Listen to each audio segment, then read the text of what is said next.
Life all comes down to a few moments.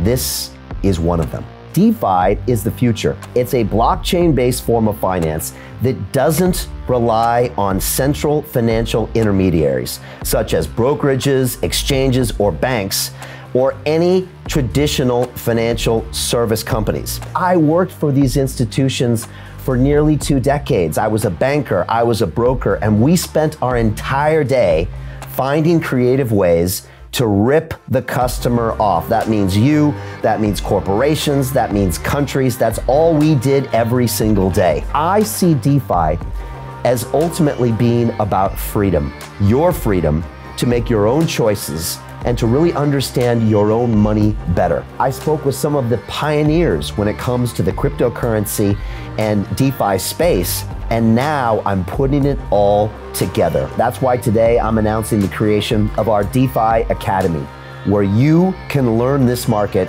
from the very best in the business. This will determine your future. This is a fork in the road. What are you going to do? You can continue your life in your current reality of this centralized finance world, of you going to your bank to do your banking, of going to an ATM, of applying for a loan, or you can go the other way. You can dive deep into DeFi and you can be part of this incredible infrastructure build that's going to change your children's future, your grandchildren's future. This is your moment.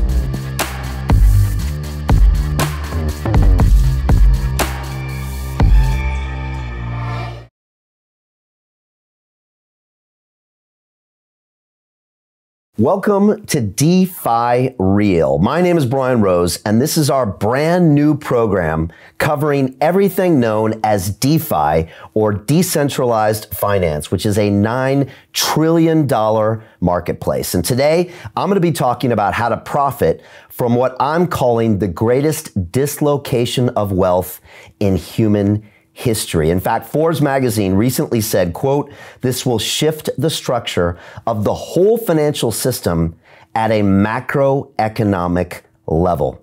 I was recently quoted saying decentralized finance, or DeFi, is already revolutionizing the world of finance. You just don't know it yet. And today, I want to spend the next few minutes talking about this incredible phenomenon, and also I want to announce the creation of our very own DeFi Academy, where you can learn this market from the best in the business. More about that later, but let's get started right now. You might be saying, Brian, what is DeFi? I've never heard of this before. What does it mean? Well, it's short for decentralized finance. The D is the decentralized, the Fi is from finance, and it's basically this. It's a blockchain-based form of finance that doesn't rely on central financial intermediaries, such as brokerages, exchanges, or banks, or any traditional financial service companies. And this is important because I worked for these institutions for nearly 2 decades. I was a banker, I was a broker, and we spent our entire day finding creative ways to rip the customer off. That means you, that means corporations, that means countries. That's all we did every single day. And so that's why DeFi is so important, because DeFi is the future. And it utilizes smart contracts on blockchains, the most common being Ethereum, where applications known as dApps, which are decentralized applications, perform financial functions on digital ledgers called blockchains. And this is a technology that was first utilized by Bitcoin, but now it's evolved much, much more. And I want to talk about that today. This concept of a quote-unquote open blockchain means that everything is public and everything is transparent, including the fees. And this is what Wall Street and the City of London get away with murder every single day. It's the fees, because you don't know where they are. And that means that traditional banking, business as usual, is going to be completely disrupted by DeFi, with the customer, you, and the speed of innovation being the big winners. And let me repeat that. The customer, which is you and me, and the speed of innovation is the big winners when it comes to DeFi. Now, it's estimated the current centralized finance, or CeFi sector, extracts over $9.1 trillion annually from the global economy. Now, just to be clear, that's more money than the utilities, communication services, and real estate sectors combined. So real estate, utilities, communication services, add all that up, and finance still extracts more money from you and me. And most of this, again, as I said, is unseen from the public. It's unseen from corporations, even nation states.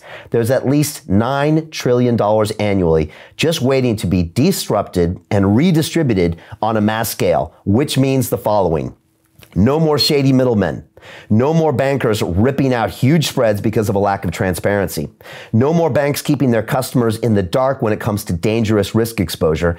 And no more bankers ripping off hard-working people like you and me from our savings, our mortgages, our car loans, our school loans, our investment portfolios, our insurance, our retirement accounts, our trusts, our wills. Everything you would typically go to a financial institution for has now changed. And DeFi and the blockchain are going to completely revolutionize the way we as consumers understand and interact with our own money, which is why myself and my entire team here are going all in on this technology and this infrastructure.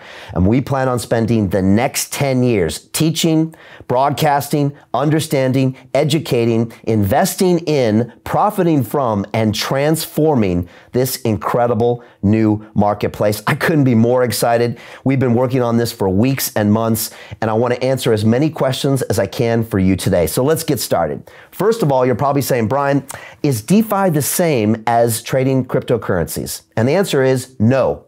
Cryptocurrencies like Bitcoin are more analogous to an asset like gold, whereas DeFi is really the infrastructure like the global financial system. So again, gold prices and cryptocurrency prices go up and they go down. They go up and they go down, sometimes a lot.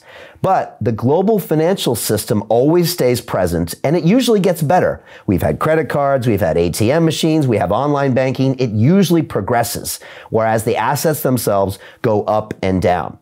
And I always like to make this analogy, and some of my guests on London Real have made this analogy. In the dot-com boom in the year 2000, I was in New York City. I was the CFO of a dot-com startup called LuxuryFinder.com, and it ended up being the worst year financially for tech stocks because all the tech stocks took a dive. We lost $1 trillion worth of value in the world. And yet that was actually the internet's biggest year because more people adopted this technology. More people started using it. More people started using search engines and buying products on it. So again, the price of something doesn't always affect the progress of the infrastructure. And this is a really important point. And again, today I'm going to try to find the simplest way to explain these things to you as possible. I've been in this business and technology and finance and banking and even crypto and DeFi for many years. And I want to try to explain this to you because the financial system that you and I know has been centralized for the past few thousand years. And that means that its rate of innovation and improvement, it's very slow compared to the quantum leaps currently happening right now in decentralized finance or DeFi. In fact, this space right now, DeFi, is experiencing year-on-year growth of 88 times. That means it's grown by 88 times in 1 year.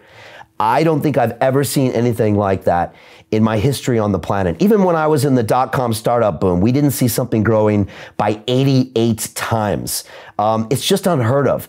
And that's the power of this space. And so, again, you might be asking yourself, well, Brian, first of all, who are you and why do you know so much about this space? Well, a little background on me. My name's Brian Rose. I'm the founder of London Real. And 30 years ago, I was actually one of the pioneers of some complex derivative financial instruments on Wall Street that would go on to revolutionize finance.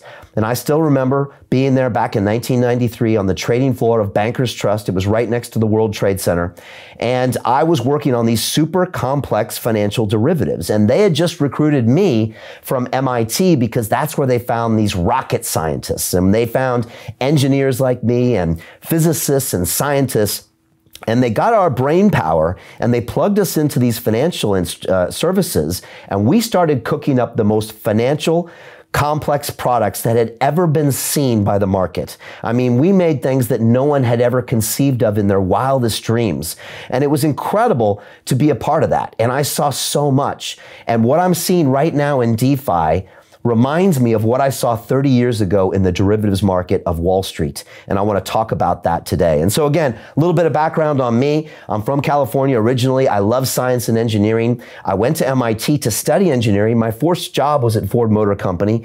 I went and worked in aerospace, but then I got seduced by money. I love the movie Wall Street. I started learning how to trade options and price options at the Sloan School of Management at MIT. I took accounting courses. And by the end of my time at MIT, my head was thinking, I'm going straight to Wall Street.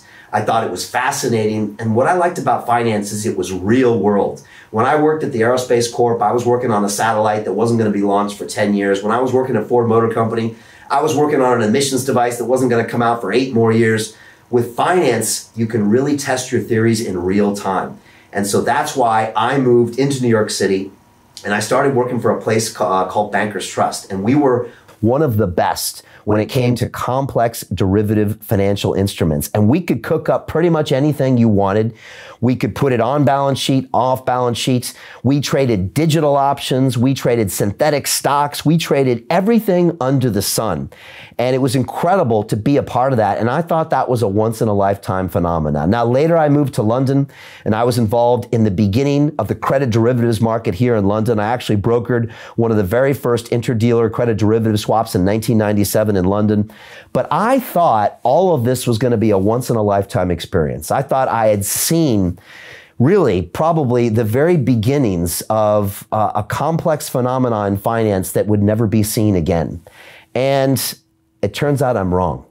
Because when I look into DeFi, I see the things I was doing 30 years ago happening in a matter of weeks and months. I see things that took the financial markets decades to create happening in short amounts of time. And it's because it's decentralized and anyone in the world can create these dApps. And so we're seeing incredible innovation and it's growing at a quantum rate. And that's why we've decided to go all in on this new technology. So let me put this in perspective because I see DeFi as ultimately being about freedom, your freedom to make your own choices and to really understand your own money better. And let me talk about my journey with freedom because about 10 years ago, I quit my job in the city of London as a credit derivatives broker where I worked for a company called ICAP PLC, which was run by a gentleman who's now named Lord Spencer. And I worked there for a long time and I made a lot of money in that business. But I got to a point in my life where I wanted to do something different. And I saw what the internet was bringing to the information industry. And I saw what was happening in podcasting and video streaming and YouTube. And I thought, you know what? I want to be a part of this. And so I started London Real back in 2011, and I wanted to be a part of this concept of how the internet was changing the whole game, much like it's changing finance today. It was democratizing information in the form of podcasting and YouTube, and I was excited by the limitless possibilities. So back then, as I'm doing today, I went all in on my independent broadcasting platform, London Real. I broadcast over 1,000 long-form conversations with some of the greatest minds on the planet. Our episodes have now been watched over 500 million times.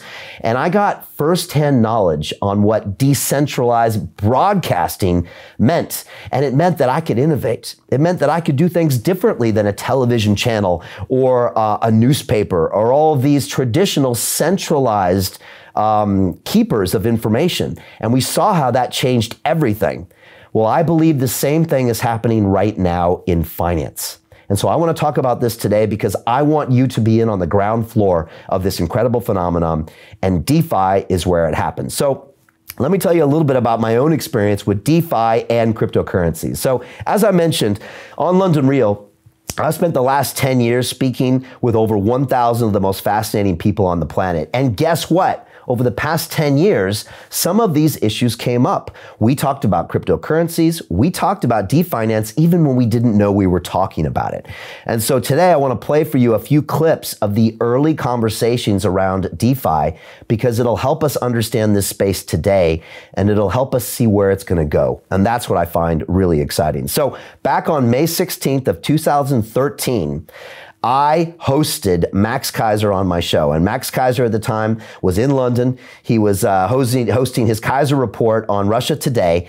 And I had tweeted out saying, who knows something about Bitcoin? I got to an argument with Max, and we were kind of fighting over Twitter. And I said, will the real Slim Shady please stand up? And finally, Max came over and we had this conversation about Bitcoin. On that same day, I bought 2 Bitcoin for 85 pounds each. Now, now they're trading much more than that. You can probably do the math. But I remember having a conversation with Max talking about the fact that there were nobody making markets in Bitcoin. It was purely if someone was buying or someone was selling, and that was hurting the liquidity of the market. And so I want to play for you this short video clip of me and Max talking about the lack of liquidity in Bitcoin and how we would need market makers to change the game. So here's that clip. And rough market price right now of a single Bitcoin? It's 105, I think. Dollars, yeah, right? Actually, per dollars. Okay. I own 2 Bitcoins. I'm not as rich as Max. But I bought them the other day. I got fleeced on a exchange that was buyers only. And I didn't even see a two-way market, even though I traded for so long. And I paid like 85 pounds for Bitcoin. I should have paid 71. Well, no, the exchanges, I think, are the biggest vulnerable spot to the whole Bitcoin ecosystem. You know, the Bitcoin protocol talks about how to mine Bitcoin. It doesn't talk about how to price a Bitcoin. You know, pricing Bitcoin, you need a market for that. And the market is... you know, from my experience creating virtual markets, and I created the virtual specialist technology, you know, I can see where you could, you know, you have to create depth in the market. You have to create liquidity. You need a counterparty to this market, which you don't really have. Right now, the exchanges are just matching buyers and sellers. They don't make a market. And what I mean by that is that on the New York Stock Exchange, I can go down there and I can sell 10,000, 50,000 shares at the market guaranteed. Now, my price might not be great, but they will guarantee a price, because if there's not enough of the volume to offset that trade, the specialist acts then as a principal, right, not just as a broker, and they go into their own inventory and they put their own capital at risk to make that trade happen. And so Max made a really good point there, because when I was on Wall Street, I would make markets on a regular basis, which means I would provide liquidity to other people. And that's the reason that those financial markets did so well. And so this was an early conversation knowing that Bitcoin, crypto, and DeFi would need to have market makers. And we've seen that happen today, and I want to talk about that more later. On this same conversation with Max, I started talking about Bitcoin derivatives. And again, I come from a background of derivatives, of understanding call options, put options, all of these things in a very intimate way, because I traded these for so many years. And I said to Max that I believed that Bitcoin derivatives were the future, and they would actually make it more liquid. And so this is me and Max having that first conversation about Bitcoin derivatives. I have an important question. One of my Twitter guys hit me back and he said, Bitcoin will exist as a real and viable currency because derivatives aren't involved. And I tweeted back and said, okay, I promise to pay you in 2 days for a Bitcoin at a pre-approved price. That's a derivative. So are there going to be derivatives on Bitcoins? And is that the reason it will or won't succeed as a currency, Max? Well, look at the price of silver for a second. What is the price of silver? 23 and or what's the price? What's the price of gold? I don't know. It was last time I checked. It was like 1460. Okay, how do you know that? You know that because you get the price from the futures exchange. And Bloomberg. Yeah. You don't have a cash price for gold because there is no cash price of gold. We only know the futures price of gold. We don't know what the cash price of gold is. We don't know what the cash price of silver price is. There's only the futures price. With the paper price, that's the price. So that's the derivative. We don't know what the underlying price of gold. And we don't need to necessarily. For underlying, I mean, the real price of gold. That's because there's when it physically delivered on that day. There's two kinds of gold. I'll sell you my silver right now for $40 an ounce. The paper price is what, 27? That's nonsense. Right. I'll give you for 40 because I know that it's in backwardation. The spot price, the real price is higher than the futures price. That's the real price. But that's not published because that's part of what we were talking about earlier about this, the relationships that, and it was, Alessio was talking about with the joblessness and all the macro economy, the problems there. One of the biggest problems is that we don't have a real legitimate price for gold. So now Bitcoin is the cash price. Okay. That's the supply and demand price. The derivatives that would come on top of Bitcoin would be the derivatives price. It wouldn't be a bad thing to have 3-month futures on Bitcoin, options on futures on Bitcoin. No, because I argue that derivatives are no problem at all as long as you have a cash price, which is the current price. That's the current supply and demand price of Bitcoin. Spot price. It's a crappy market. It's illiquid. And guess what? That became a reality. Now you can trade options on these cryptocurrencies. And so again, that was that early discussion trying to understand these financial markets. And both Max and I had worked on Wall Street. And so we understood this phenomenon that was going to happen. And so I just want to make a funny aside. I actually invited Max and his wife Stacy to my Thanksgiving dinner here in London later that year. And at my Thanksgiving table, they traded a Bitcoin with one of my guests, actually a Goldman Sachs trader, for $1,000. And I still remember that I actually brokered a transaction at my dinner table. I didn't get a commission for that for some strange reason, but I'll never forget that moment. And you can check where Bitcoin is now. But these were the early days. This is back in 2013 when no one knew what was going to happen.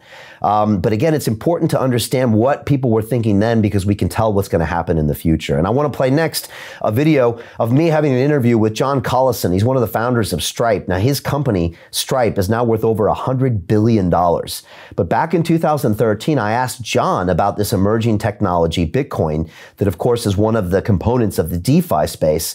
And it was interesting to see John's take on what Bitcoin would become. In many ways, he was right, and in some ways he was also wrong. And it just goes to show you that even some of the brightest minds are unable to predict what's going to happen in this world of DeFi because it's decentralized and so much innovation happens away from the gatekeepers. So here's John Collison talking about his opinion of Bitcoin back in 2013. Got to get your take on Bitcoin. It probably is a whole show, but it's yeah, that's another. Like we have come up with ideas for so many whole shows here. But Bitcoin, the thing that I find really cool about so one, Bitcoin is like genuinely like a technological breakthrough, and the idea that like the fully decentralized nature of it is actually kind of a phenomenal accomplishment. In that before Bitcoin, when everyone talks about virtual currencies, really, like these virtual currencies were just like balanced with some online, you have like Facebook balance, or you have,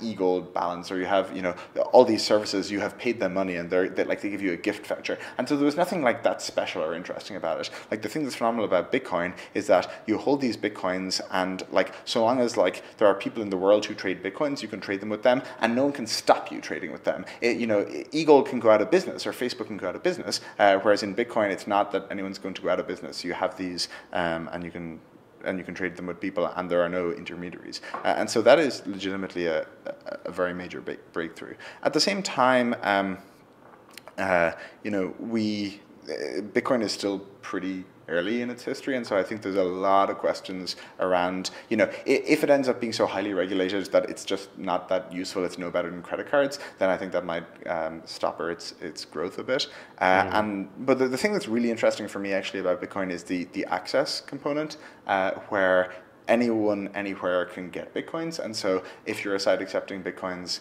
on the web today, you can accept payments from someone in India or in like Germany, even if they don't have a credit card, so long as they have some way of getting Bitcoins. And so Bitcoin starts acting as this like universal connector, where like I get Bitcoins by some means. Maybe I pay my friend cash because he has Bitcoins, or maybe there's like a service in my country, like a financial service that turns it takes my local payment method, takes M-Pesa in Kenya, and gives them Bitcoins in return. And then I pay the service with Bitcoins, and then they in the back end convert it to dollars for their earnings. And so I don't think you'll see the word Bitcoin. If Bitcoin succeeds, I don't think you'll see the word Bitcoin around a lot. It'll just like silently be there, like providing value. Like, when you buy, anything, when you buy an iPhone, like foreign exchange was involved there because there was a Chinese company manufacturing it, and like money had to be converted into other currencies along the supply chain, but you don't think like, a new iPhone, foreign exchange.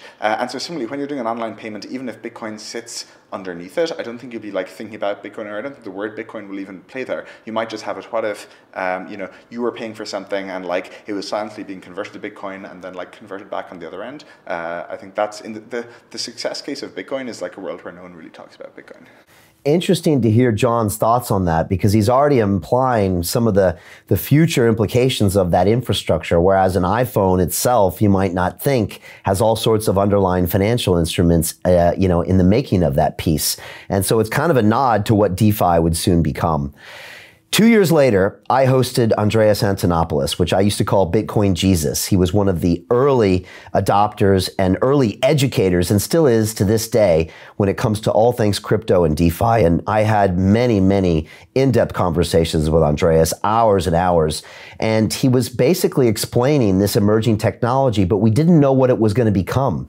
Back then, there was just Bitcoin. It was basically a single crypto, and we couldn't see what it was going to become. And so I wanted to play this incredible clip from Andreas from back in 2015. And he's basically saying that if you look at Bitcoin, it's like looking at the internet as only email.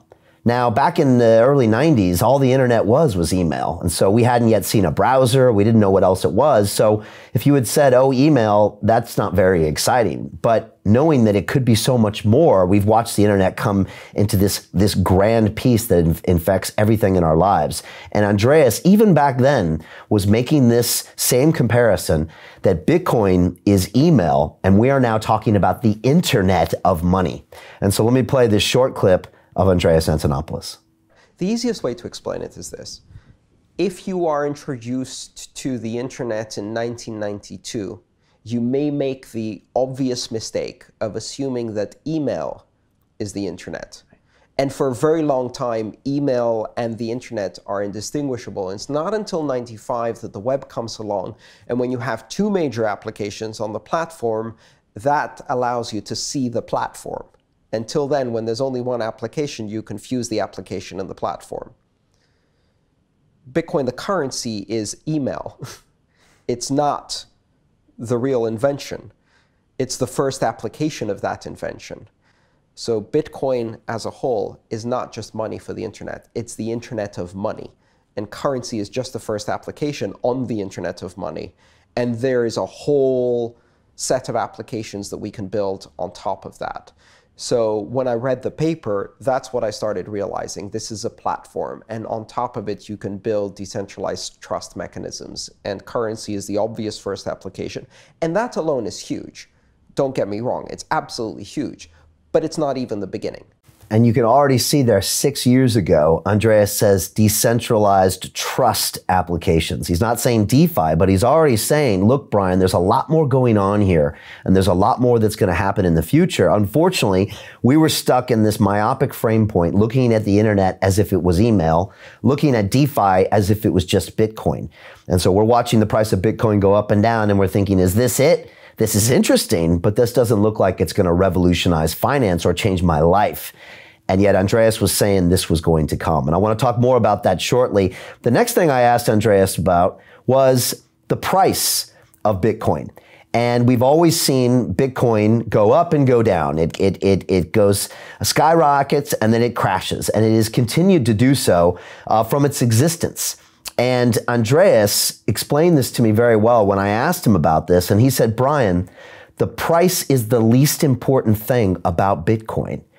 And I want you to think about that while you listen to this next clip of Andreas explaining exactly that point. Because it's illogical, and more importantly, the price is the least relevant or interesting part of Bitcoin. Exactly. Can you explain that dichotomy to people? Because a lot of people would say, oh, that makes sense. But if you explain it a little bit better, you understand that it doesn't really make sense. Well, think about it this way. In 2000, 90% of all internet startups went belly up. Almost $1 trillion of value was destroyed.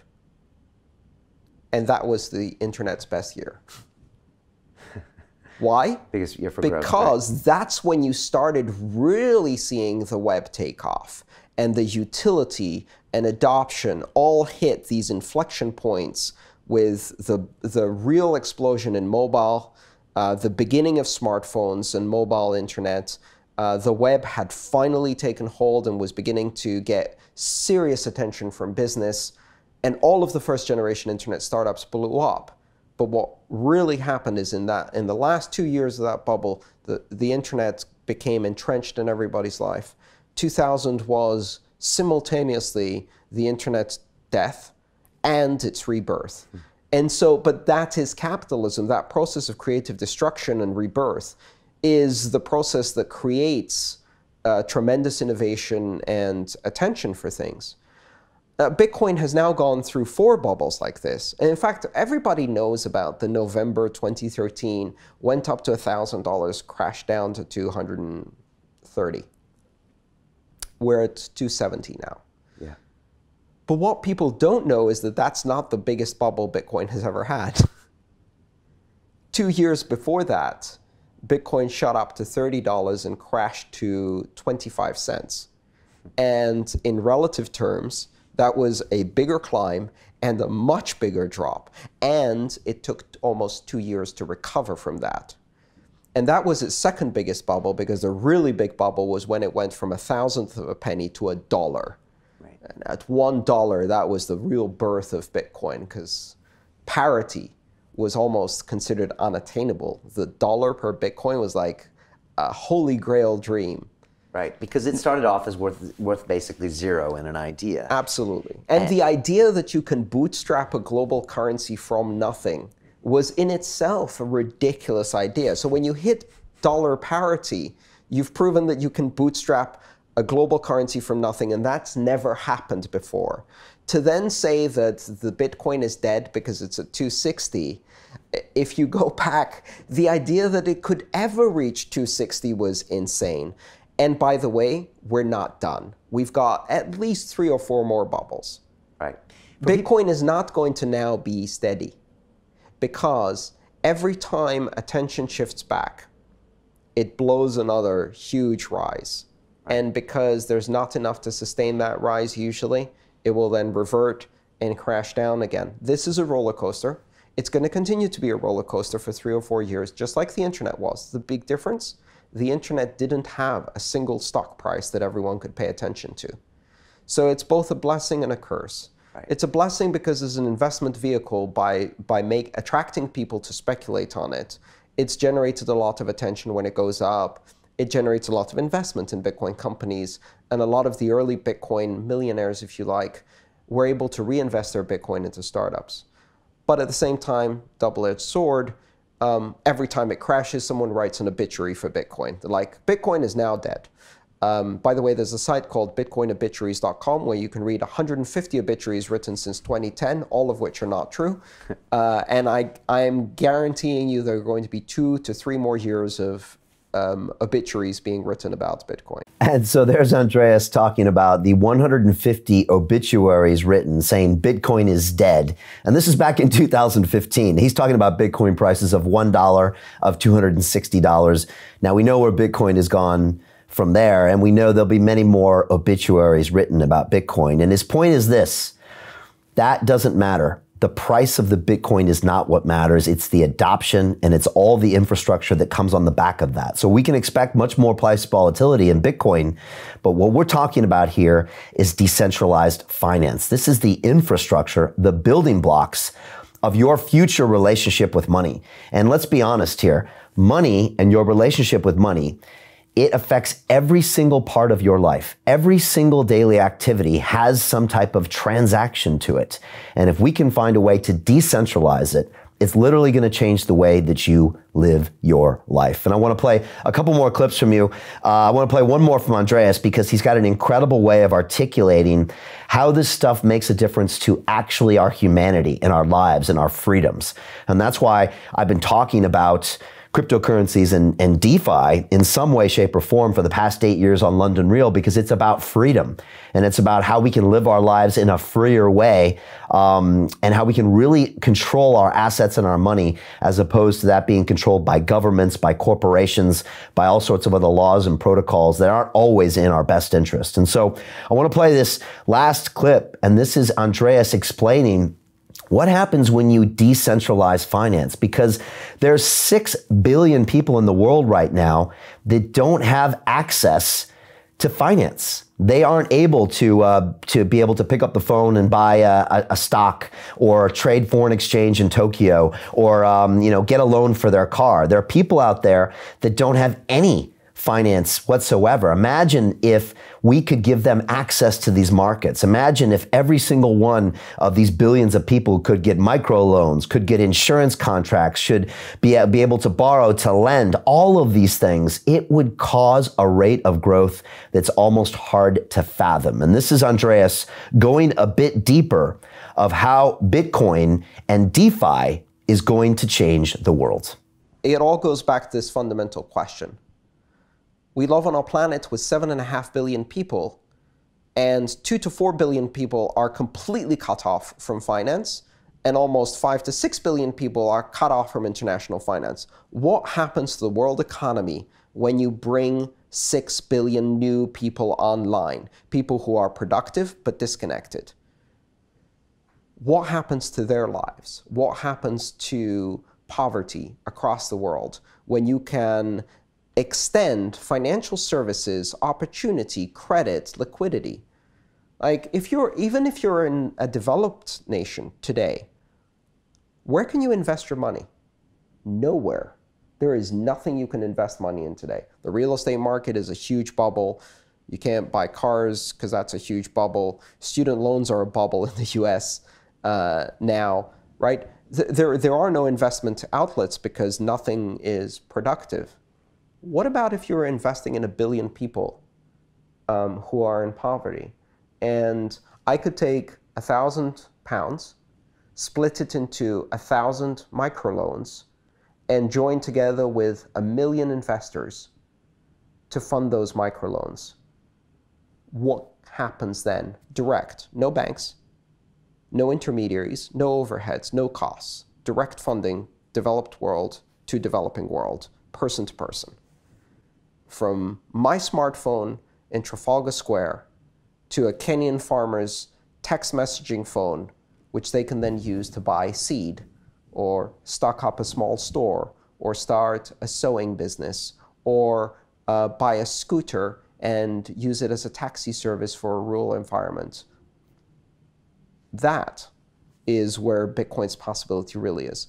The reason we cannot extend financial services to the rest of the world is not because they don't have money. It's not because they don't have productive potential. It's because banking as a series of brick and mortar, high overhead, high margin services is not scalable. But banking as an app backed by a network-based currency and system of trust scales enormously, and it can be extended into the most remote areas. I love watching and listening to these videos because Andreas is predicting what has now happened in decentralized finance. And when he's talking about that Kenyan farmer, it's not that they don't have money, it's not that they don't have productive capacity, but they lack access to finance. And that stops them from growing at a rate that they could be. Imagine you or me walking down Trafalgar Square or Times Square in New York City and being able to do a microloan to some farmer there or some other individual in a rural environment and allow them to grow that capital at an incredible exponential rate without having the gatekeepers of the banking industry and the governments getting in our way. It's so exciting. And I feel so fortunate to be able to have been on the ground floor with so much of this education over the past 8 years of London Real, because this is ultimately about freedoms. And that's why I'm so excited to talk more about DeFi today and the next steps, and why it's so important that you get involved in this market now, because it is going to change your life, and you can be involved on the ground floor and be a part of the building of this infrastructure. And I want to play one last clip because I continued my journey of inquisition and questioning about all things cryptocurrency and DeFi related. And I want to share with you a clip of my good friend Tikka Tiwari, who's been on London Real countless times talking about all sorts of innovations happening in the DeFi sector and cryptocurrency sector. And this is Tikka talking about his first exposure with something called Ethereum, which is now the whole basis of much of these smart contracts. All that's been built on the back of this Ethereum blockchain. And this is Tikka talking about his first experiences and then how he knew this was going to be one of the major building blocks of DeFi in the future. One of the things I found really interesting that you said is that I think currently there's only about 35 million people that have invested in crypto. Correct. Whereas there's 500 million people, about 500 million people in the world that invest in the stock market. And if you can get all of those people to get access to the crypto markets, you can just see that's like a 15 times increase in investors, which could just mean more capital, more interest, bigger market caps. Yeah, and so I want to bring this back to the altcoins, because the altcoins have been, the altcoin is any coin other than Bitcoin, and they've been underperforming Bitcoin. And one of the first altcoins was Ethereum, and you were one of the first people to talk about that, right? I was. It actually wasn't one of the first altcoins. There were others, but we can talk. We'll talk about Ethereum. So when I saw Ethereum launch, that's when I started doing a deep dive with insiders, and I started connecting with the people that actually put Ethereum together. And Why are insiders important? Just for people that maybe haven't been in the industry, what does an insider tell you that, say, a white paper won't, or a website chat room won't tell you, you know? So what an insider does, what I like to do, I'm very good at reading people, right? I can tell if somebody is full of crap or not very quickly. In person. In person, right? Which is a lot harder to do just watching a video. So I observe body language. I'll ask people extremely difficult, very direct questions. And if they hesitate or just don't answer or will shift the conversation, it just tells me a lot about, you know, the underlying project. And so I also want to find out just how good are they technically, right? And I'm no programmer, but I know a lot of excellent programmers. And so I'll introduce, let's say, somebody that I've met, somebody that I know is a very smart person technically, and get their read. And so the reason why I talk to these insiders, and the insight that they give me is on what's coming up in the code, just how really smart they are, how smart their team is, and who is going to be using the product. So I'll give you a prime example with Ethereum. With Ethereum, I started talking to people at different banks, and I started talking to some of the founders of Ethereum, and what I found out is that all the major banks were spinning up versions of Ethereum and testing Ethereum. They were building proof of concepts on Ethereum. Another industry insider that I spoke to was telling me anecdotally that she was at a hackathon event, and 85% of the programmers there were working on Ethereum, not Bitcoin. This is when Ethereum was at $6-7. And I said, look, you've got the smartest people in the world are choosing to build on Ethereum. You've got all the major banks are doing proof of concepts on Ethereum. I've spoke to the founder, one of the founders of Ethereum. It was $7. He said, listen, this is going to be $100 in under a year. And he explained to me why. And I said, okay, this is real. So I started doing, again, another deep dive. And then I actually wrote a report on Ethereum. And I put together a pricing model of why I thought Ethereum would go from $7 to around $350. And at the time, that was a 12 billion, I was saying that Ethereum was going to have more than a $30 billion market cap when the market cap for the whole space was sub 12 billion, right? This was insane. And I put it in print and widely distributed this report. And people said, you know, you're insane, you're a hype man, you're a shill, worse words that I can't use here. But you've never been afraid to say your opinion when you believe in something. No, if I believe it, I'm going to give you my real unvarnished opinion. I just don't care what other people think or say, you know, because it's easy to be a critic, right? It doesn't take any talent to be a critic. It takes real work to think through an idea and see the world differently from everybody else, articulate it, and then put your reputation on the line and go popularize it, right? That's work. It's not easy to do. And you have to be willing to be unpopular. Imagine that, buying Ethereum at $7. If you check it today, it's in the thousands of dollars. But it just goes to show you that understanding the insiders back then, Tikka could really see this was emerging and this was going to be the platform of choice. And it now is. It's one of the major pieces of infrastructure in DeFi going forward. And so that was my little bit of a trip through memory lane. Honestly, I got another 20 videos I could play for you with all the fascinating discussions I had about decentralized finance and crypto and all the places players over the years. I mean, many of these people have gone on to become billionaires. And so it's one of the reasons that I want to talk to you today about DeFi, because over the upcoming months and years, I'm going to start having in-depth discussions with some of the greatest minds on the planet when it comes to DeFi.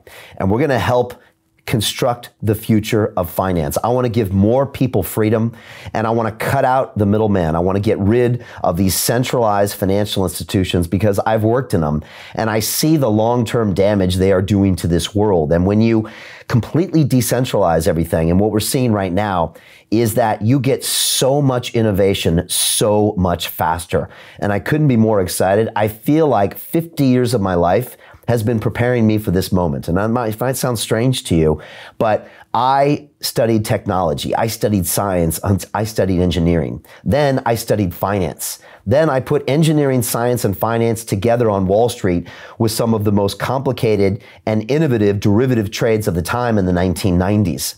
Then I spoke with some of the pioneers when it comes to the cryptocurrency and DeFi space, and now I'm putting it all together.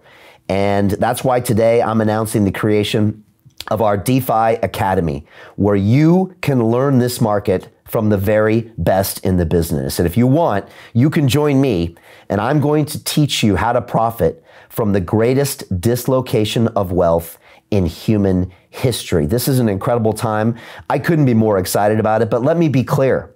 I am looking for a small, select group of people who want to become part of and actively participate in the upcoming DeFi revolution. I'm looking for serious individuals only with real net worth who want to help build this exciting financial infrastructure of the future. I'm looking for partners, collaborators, and colleagues who want to join forces and create real value and generational wealth. And if you're one of those people, there'll be a link below, or you can go to londonreal.tv/DeFi to apply to be a part of this program. And let me be clear, my DeFi Academy is not for cryptocurrency day traders. It is not for people looking to get rich quick. That's not what this is. Go somewhere else if that's what you want. The DeFi Academy is not for meme coins and forum trolls. If that's what you do for fun, go somewhere else. And the DeFi Academy is not for blockchain fanboys and crypto academics. We are here for people who want to get into the arena and take action and get sweaty and get bloody and also get successful. And so again, I'm looking for a small group of people who want to invest themselves in the long term of this incredible technology, movement, and community. I'm looking for people who are willing to pull the trigger and really get in that arena. And you're going to know some great enthusiasm, some great devotions, and some great successes. And again, to be very clear, this is not a get-rich-quick scheme, and I'm not promising overnight gains. Instead, my team and I are going to be building and investing in crucial parts of the DeFi digital financial infrastructure of the future. And sure, there's going to be some incredible opportunities along the way, but there's also going to be some very big risks. So I only want people that are interested in looking at a long-term perspective. Like I said, I'm going to dedicate the next 10 years of my life to this space, and I couldn't be more excited. So if you want to join my elite team, our first live course is called the DeFi Accelerator, and it's the keys to unlock a $9 trillion marketplace. It consists of a 4-week course, it's 4 modules, and it's by invitation only based on your application.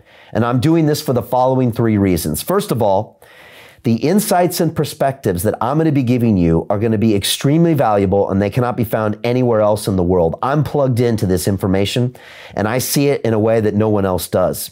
Second, I want this group to be small because I want to dedicate as much of my time to the individual as possible. And third, I only want people with real financial resources to become part of our long-term vision. So if you don't have the money, this is not the place for you.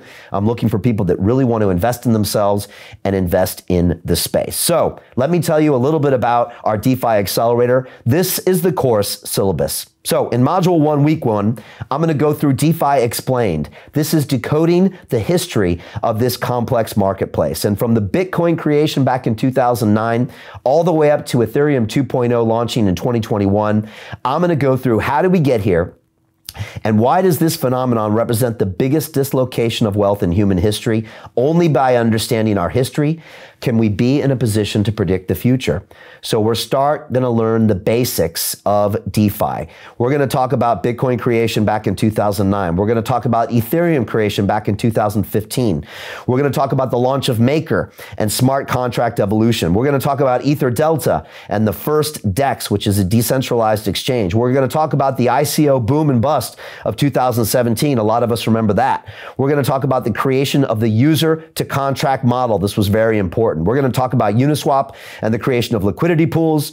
We're going to talk about synthetics, Black Thursday, that was March 12th of 2020, and all of the implications about that. We're going to talk about compound and liquidity mining, the DeFi summer, Yearn and the emergence of yield farming, and of course, the future, Ethereum 2.0 and more. I'm going to break down my understanding of DeFi seen through 30 years of me in the banking and financial marketplace working on complex derivative transactions. Again, when I see this, I see myself. I was doing the same thing in a centralized finance way 30 years ago, but these rocket scientists are doing it in a DeFi way, and it's incredible what they're doing. I couldn't be more excited. So that's week 1, module 1. Next, we get to week 2. This is get into the arena and place your bets. Now I'm going to show you how to efficiently buy your basics, Bitcoin, Ethereum, DAI, stablecoins, and altcoins. I'm going to show you how to bulletproof and understand your hot and cold storage systems and wallets. Next, we're going to understand centralized exchange and decentralized exchange and which marketplace suits you. And finally, you're going to execute your first swap across multiple platforms. I am all about action. All of my academy is about people taking action. The best way to learn a financial instrument is to trade the financial instrument. Don't sit on the sidelines. Don't sit in the forums. Put some of your money at stake, and you're going to learn these so much quicker. That's how I used to do it on Wall Street. That's what I did in the City of London, and that's what I'm going to do with you inside the DeFi Academy. Next is week 3, module 3. We're going to talk about DEXs, DApps, yield farming, and complex instruments. Now, you're going to finance your coins. We're going to talk about yield farming basics. Then we're going to talk about complex money markets explained, understanding liquidity pools, smart contracts, and insurance. And then we're going to get into derivatives, my favorite part. This is the exciting future of DeFi. I'm talking about synthetic stocks, synthetic commodities, and how to price and trade options on DeFi. Again, I'm going to be sharing my long history of knowledge of pricing very complex derivative trades, not just call them put options, but digital options, all sorts of things that I learned how to price and trade back at MIT and back on my days on Wall Street. And of course, then we get to week 4, module 4, which is how to bet on the future of DeFi to position your portfolio for the 22nd century. Here, I'm going to be talking about how to manage risk, a game of controlling your emotion. I'm going to talk about how to place asymmetrical trades for long-term gains. I'm going to show you how to manage a portfolio of assets, how to set up and understand stop-loss orders, and how to continually educate yourself on new market phenomenon. And of course, the best is yet to come. So those are the 4 weeks, the 4 modules. And again, that's 8 hours of live calls, 2 live calls a week with me, but there's more. I'm throwing in my bonus, which is how to trade DeFi for long-term gains. And here, I'm going to share my positions and picks for the future. I'm going to explain how I manage risk, which really means how I manage my emotions. This is so missing right now in the current DeFi space. And finally, I'm going to teach the lessons that I learned from 30 years of trading the financial markets. I've seen everything. I've seen the crash. I lived through and traded through the '08 crash, and I've learned so many things. And when I look at the current DeFi and crypto markets, I see basics mistakes being made on a regular. And that's because nobody's ever really traded before and they don't understand how to control their emotions. Lastly, I'm going to bring you to be part of what I'm calling DeFi Investment Wizards. And this is only graduating members are going to qualify to join our invitation-only group that pools the resources and information from top players in the business. This is where the real opportunities are going to be and where our big infrastructure investments are going to be featured right in my DeFi Investment Wizards group. And so just to wrap it all up, the current offering inside the DeFi Academy of the DeFi Accelerator is this. It's those 4 modules. It's the bonus module. It's access to, of course, the Investment Wizards. It's 8 hours of live calls. It's personal coaching by me twice a week, every single week. It's exclusive access to our online e-learning platform with videos and workbooks. It's my triple-tiered accountability system that I've used for over 6 years teaching inside my academies. That means dedicated coaches, team leaders, community managers that work with you every single day. They're working with you inside our private Facebook group where you have to post assignments, you get feedback, and you exchange information with me, the team leaders, and the rest of the members of your classes. We have very limited numbers of spaces available, and this is an application-only basis. So you can click the link below or go to londonreal.tv/DeFi and be part of this incredible group. And let me be clear, this is not for everyone, and this is not a get-rich-quick scheme. This is a place for people that want to invest long-term in the future of DeFi. And so again, the DeFi Accelerator is your only way to get access to the DeFi Wizards investment group. And I'm just going to tell you right now, this is an investment opportunity in your future. It's been discounted highly. This could easily go for over $10,000, but I'm offering it to our founding members for the incredible price of $2,497. Again, this is only for serious long-term players. You're going to be part of an elite team that invests in this space with me for the long term. And you can click on the link and submit your application now. But again, this will be happening very quickly. So get your application in fast because we're going to start our class very, very soon. So now at the end, I've got a question for you. And the question is simple. What are you going to do? And one of my favorite movies that I used to watch when I spent time at MIT and I used to watch when I worked on Wall Street was the movie Wall Street. And it's the classic that we know with Gordon Gekko and Bud Fox. And I remember so many of those important scenes from that movie. And one of the ones that always strikes me is there's a line that Bud Fox says to himself in the mirror before he walks into Gordon Gekko's office. And he looks in the mirror and he looks in his eyes and he says this: "Life all comes down to a few moments. This is one of them." And I would say the same thing about this moment right now. This will determine your future. This is a fork in the road. You can continue your life in your current reality of this centralized finance world, of you going to your bank to do your banking, of going to an ATM, of applying for a loan, or you can go the other way. You can dive deep into DeFi and you can be part of this incredible infrastructure build that's going to change your children's future, your grandchildren's future. This is your moment. You have a chance to take it right now. You will probably not get another opportunity like this ever. And again, my first class starts very quickly, and then I'm going to be working with a small group of people for the long run. So this is the opportunity, and it's happening right now. Matter of fact, if you're watching this video later, it's probably too late. And so I ask you this: will you seize this opportunity and join me and create the financial infrastructure of the future? I guarantee it's going to be the craziest ride of your life. If you look at my 10 years of London Real, doing the same thing when it comes to democratizing information, it's been one of the most fascinating journeys of my life. And I want to ask you, will you finally seize your opportunity? And will you finally create the generational wealth that you've been struggling to build your whole life? Because now is the chance to do it. You want to be in on the early stages of the DeFi. Imagine being on in the early stages of Google, of Amazon, of YouTube. This is where it all happens. And it's happening right now in DeFi. Again, I was shocked to see that this was happening right under my nose. This is going to be gone soon. And so the choice is yours. You can apply right now to be part of my elite team. We're going to go on an incredible adventure together. We are going to be the pioneers in this space. I guarantee our children, grandchildren, and great-grandchildren will talk about us one day because we changed the world with this DeFi infrastructure. And I can't wait to find a group of like-minded individuals that I can take with me on this incredible journey.